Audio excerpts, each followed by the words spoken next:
প্রতি সপ্তাহে নতুন নতুন ভূতের গল্প দেখতে সাবস্ক্রাইব করুন বাংলা ভূতের গল্প চ্যানেলটিকে।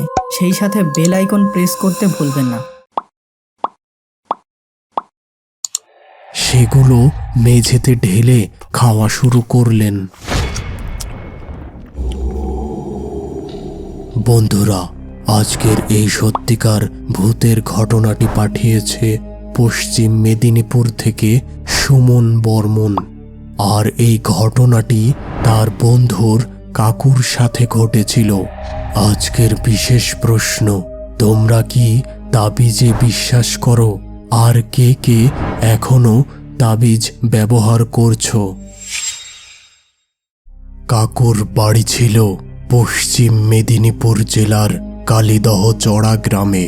পেশায় তিনি ছিলেন মাছ ব্যবসায়ী। প্রতি রাতে গাড়িতে করে তিনি মাছ নিয়ে যেতেন বিভিন্ন স্থানে। তো ওই দিন রাতে তিনি মাছ নিয়ে গাড়িতে করে রওনা দেন। রাস্তায় তার হঠাৎ প্রস্রাব চাপে। তিনি দ্রুত গাড়িটিকে রাস্তার পাশে দাঁড় করিয়ে প্রস্রাব করতে রাস্তার পাশের মাঠে যান। তিনি মূলত ওই এলাকার শ্মশানের পাশে গাড়ি দাঁড় করান এবং তিনি যেখানে প্রস্রাব করতে গেলেন সেটিও ছিল শ্মশানের মাঠ। অন্ধকারের জন্য বুঝতে পারলেন না যে তিনি আসলে একটি লাশ পোড়ানোর স্থানে প্রস্রাব করলেন। কাজ শেষে দ্রুত গাড়িতে এসে আবার আগের মতো তার গন্তব্যের উদ্দেশ্যে রওনা দিলেন। ওই রাতে তার সাথে আর কোনো অস্বাভাবিক কিছু ঘটেনি। এর ঠিক 3 দিন পর কাকু যখন রাতের বেলা মাছ নিয়ে গাড়িতে করে যাচ্ছিলেন, হঠাৎ রাস্তার মাঝখানে একটি বড় কালো বিড়াল দেখে দ্রুত গাড়ির ব্রেক চাপলেন। অনেক হর্ন দেওয়ার পরও বিড়ালটি রাস্তা থেকে সরল না। এবার কাকু গাড়ি থেকে নেমে ওই বিড়ালটির দিকে এগিয়ে গেল। আর বিড়ালটির কাছে যেতেই হঠাৎ কাকুর হাতে বিড়ালটি তার নখের আঁচড় বসিয়ে দিল এবং একপাশে দৌড়ে পালালো। কাকু খুব অবাক ও ভীষণ ভয় পেল। আর এই একই ঘটনা তার সাথে পরের দিনও ঘটল। এই ঘটনার পর তিনি কাজ থেকে 2 দিনের ছুটি নিলেন। তখন ছিল গরমকাল। গভীর রাতেও কাকুর ঘুম আসছিল না। হঠাৎ কাকুর জানালার দিকে চোখ পড়তেই একটা কালো বিড়াল দেখতে পেলেন। আর তিনি চিনতে পারলেন বিড়ালটিকে। এটি ছিল ওই রাতের রাস্তায় দেখা বিড়ালটি। কাকু তখন মুখ দিয়ে শব্দ করে বিড়ালটিকে তাড়ানোর চেষ্টা করলেন। হট হট, সর সর। কিন্তু কিছুতেই ওই বিড়ালটি সেখান থেকে সরল না। এবার কাকু একটি লাঠি নিয়ে বিড়ালটির দিকে গেল। এমন সময় বিড়ালের পিছনে কারো ছায়া যেন সরে যেতে দেখল। দ্রুত কাকু ঘরের দরজা খুলে খোঁজ করা শুরু করলেন, কিন্তু কাউকেই দেখতে পেলেন না। তিনি মনে মনে ভাবলেন, হয়তো তিনি তখন কোনো গাছের ছায়া দেখেছেন। এবার ঘরের দরজা আটকিয়ে কাকু বিছানায় শুয়ে পড়লেন। এসব ঘটনা শুনে কাকুর মা ভীষণ ভয় পেলেন এবং তিনি তার ছেলের জন্য একটি তাবিজের ব্যবস্থা করলেন। তবে কাকু এইসব তাবিজে বিশ্বাস করতেন না। তাই তিনি রাতে যখন মাছ নিয়ে যাবেন তখন তিনি ওই তাবিজটি ঘরেই রেখে যান। গভীর রাতে কাকু গাড়ি চালিয়ে যাচ্ছিল তার গন্তব্যের উদ্দেশ্যে। এমন সময় ভীষণ ঝড় বৃষ্টি শুরু হয়।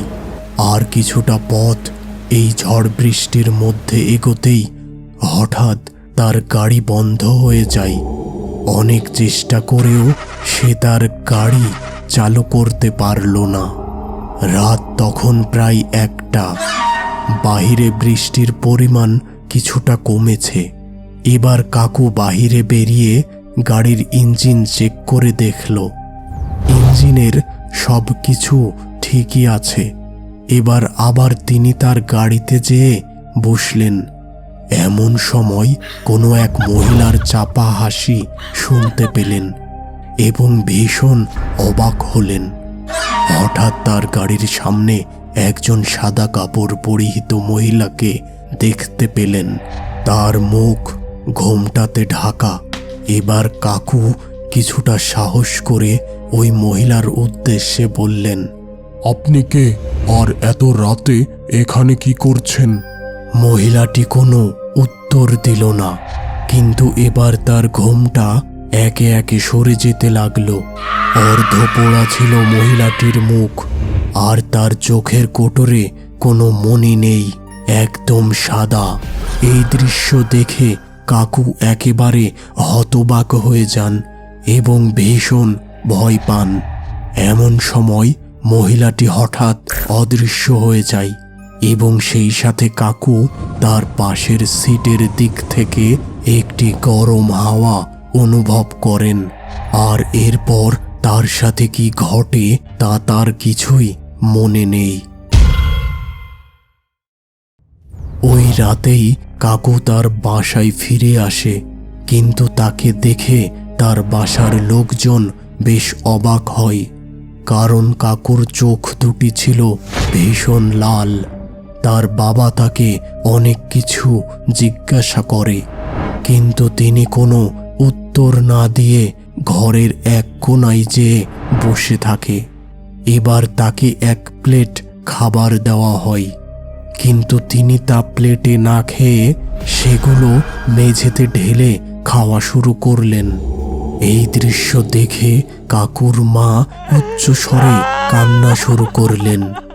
এতে করে প্রতিবেশীরা তার বাড়িতে এসে হাজির হলো এবং সব কিছু শুনে তারা ঠিক করলো কাকুকে সকাল না হওয়া পর্যন্ত বেঁধে রাখতে হবে, এবং সেই মতো তাকে বেঁধে রাখা হলো।